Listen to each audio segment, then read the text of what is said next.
For 40 years, I lived my life almost entirely in reaction to other people's expectations. I chose my words carefully to avoid disappointing anyone. I shaped my opinions to match whoever I was speaking with. I built an entire identity around being agreeable, accommodating, and endlessly easy to be around. At 74, I finally live differently, and my dear friends, I want to share with you exactly what changed, because I believe this transformation may be one of the most important journeys many of us face in our later years. I want to be honest with you from the very start. Being a people pleaser did not feel, for most of those 40 years, like a problem I needed to solve. It felt like simply being a good, kind, considerate person. It took me a very long time to understand the difference between genuine kindness, which comes from a place of authentic care, and people pleasing, which comes from a much deeper, often unexamined fear of disapproval, conflict, or rejection. Today I want to walk you through how I finally saw this pattern clearly, and what I do differently now, at 74, having spent decades trapped inside a version of myself shaped almost entirely by other people's expectations. 40 years of disappearing into everyone else. I want to describe honestly what this pattern looked like across my adult life, because I believe many of you will recognize pieces of this in your own experience. In my career, I rarely voiced disagreement with colleagues or supervisors, even when I genuinely believed a different approach would serve our work better, because I feared the discomfort of conflict far more than I valued the potential benefit of speaking honestly. I accepted assignments and responsibilities I did not genuinely want, simply because declining felt like it would disappoint someone whose approval I was anxiously seeking. Within my friendships, I found myself constantly adjusting my genuine opinions and preferences to match whoever I was spending time with. If a friend held strong political views, I would soften or hide my own differing perspective rather than risk friction. If a group of friends wanted to spend an evening doing something I genuinely did not enjoy, I would agree cheerfully, hiding my authentic preference entirely, believing that expressing a different desire would somehow make me difficult or high maintenance. Within my marriage, and later within my relationships with my own children, this same pattern persisted. I rarely expressed genuine frustration or disagreement, choosing instead to quietly accommodate, to smooth over conflict before it could even fully surface, to prioritize everyone else's comfort so consistently that I genuinely lost touch, over the decades, with what I myself actually wanted, needed, or believed about a great many things. I want to be honest about something important. This pattern did not feel, during most of those decades, like self-sacrifice or loss. It felt like simply being a considerate, easygoing person, someone others could rely on, someone who never caused unnecessary friction or difficulty. It took me a very long time, and considerable genuine reflection, to recognize what this pattern was actually costing me. The cost I did not see for decades. I did not fully understand the cost of this lifelong pattern until, in my late 60s, I found myself sitting in my own living room one evening, attempting to answer a simple question my youngest daughter had asked me. What did I genuinely want to do with the time remaining in my life, now that my career had ended and my children were grown? I remember sitting with this question for a remarkably long time, genuinely unable to answer it with any clarity or conviction. This moment was deeply unsettling to me.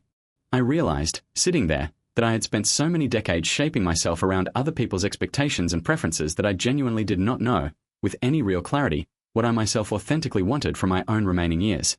I had spent 40 years becoming remarkably skilled at reading other people's expectations and accommodating them seamlessly, but this skill had come at an enormous cost, a profound disconnection from my own authentic self, my own genuine preferences, and my own honest sense of what actually brought me satisfaction and meaning. This realization became the beginning of a genuine, though gradual, transformation that I have continued cultivating over the years since, and I want to share with you now the specific ways I approach my life differently at 74, having finally begun the work of reclaiming an authentic self that decades of people-pleasing had nearly buried entirely. What I do differently now, learning to notice my own genuine preferences. The first significant shift I made involved something that sounds almost embarrassingly simple, yet took me genuine, deliberate practice to develop. Learning to notice my own authentic preferences before considering how they might be received by others. For decades, my first instinct in nearly any situation was to consider what response would be most pleasing or least disruptive to whoever I was with, before I had even fully registered my own genuine feelings or preferences about the matter. I began practicing a simple internal pause before responding to questions or decisions, asking myself honestly, before considering anyone else's reaction, what I actually wanted or believed in that particular moment. This practice felt strange and unfamiliar at first, almost as though I was learning a language I had forgotten how to speak after decades of disuse. But with consistent practice, I gradually became more attuned to my own genuine preferences, developing a clearer sense of what I actually enjoyed, believed, and wanted, independent of how these preferences might be received by others. What I do differently now, allowing genuine disagreement without immediately softening it. For decades, whenever I found myself disagreeing with someone, whether about a small matter of opinion or something more significant, I would immediately soften or qualify my disagreements so extensively that my genuine perspective often became entirely obscured. I would preface any differing opinion with excessive caveats, agreeing partially with the other person's view even when I genuinely did not, simply to avoid the discomfort of clear, honest disagreement. Now, at 74, I practice expressing genuine disagreement clearly, without excessive softening or qualification.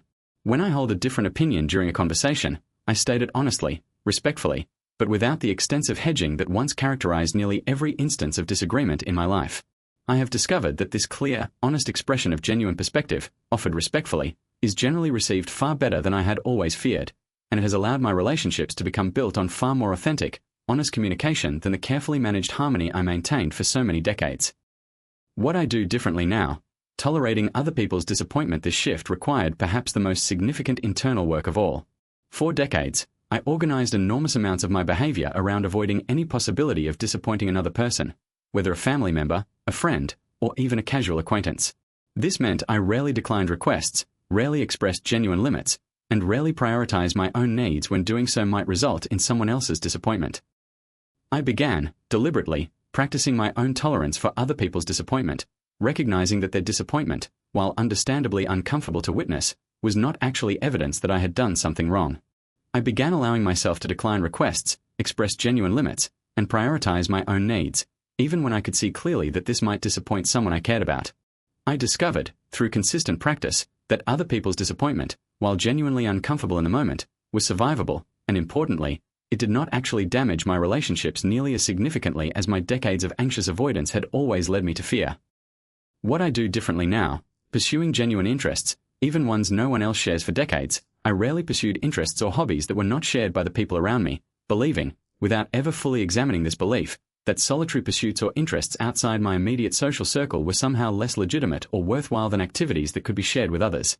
This meant I abandoned numerous genuine interests over the years simply because they did not align with what my spouse, my friends, or my children happened to enjoy.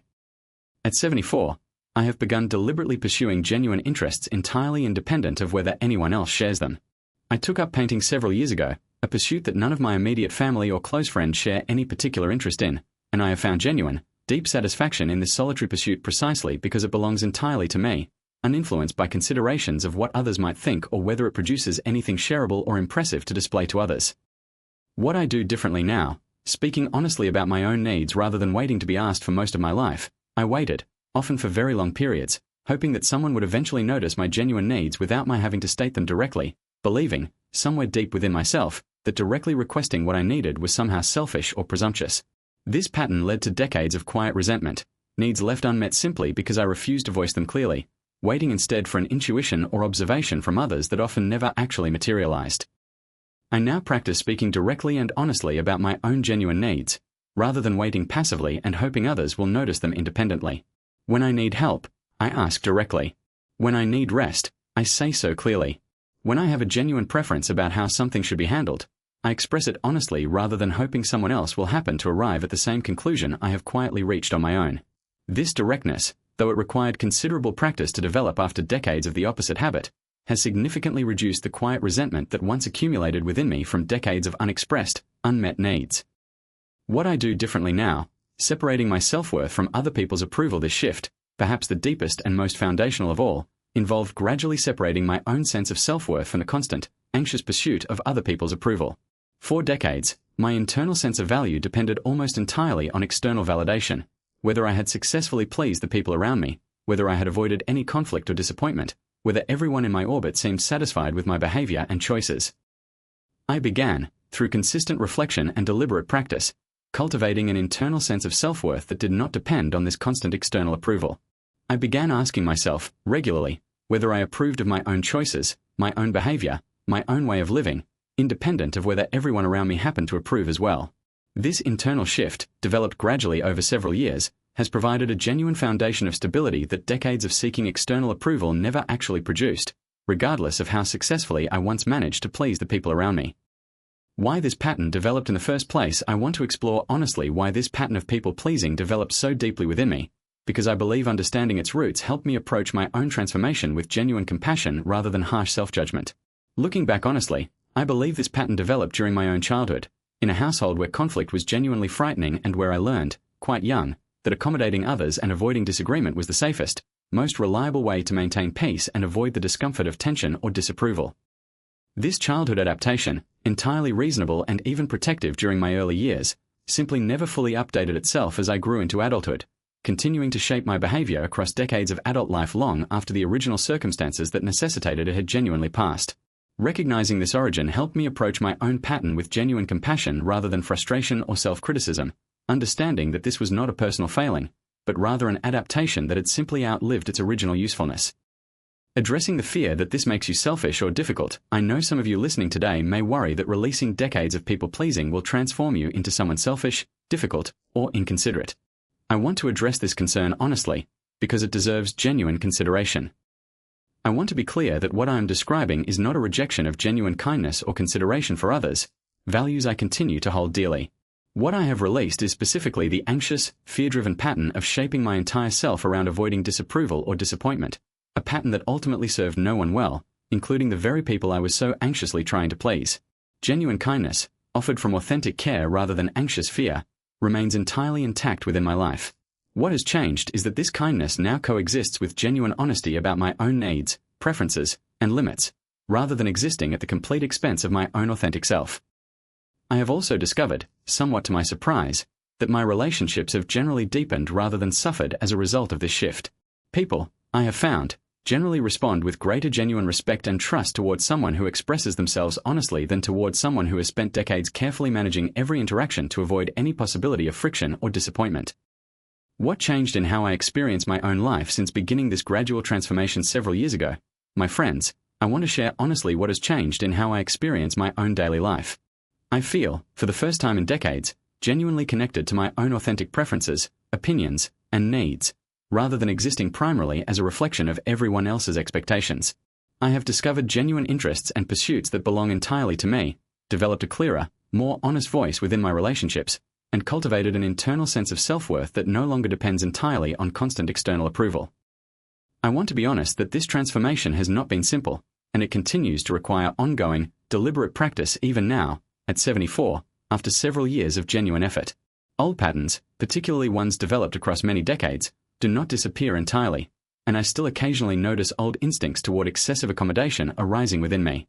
But I now recognize these instincts clearly when they arise, and I have developed the genuine capacity to choose differently, rather than automatically defaulting to the anxious people-pleasing that once characterized nearly every aspect of my life.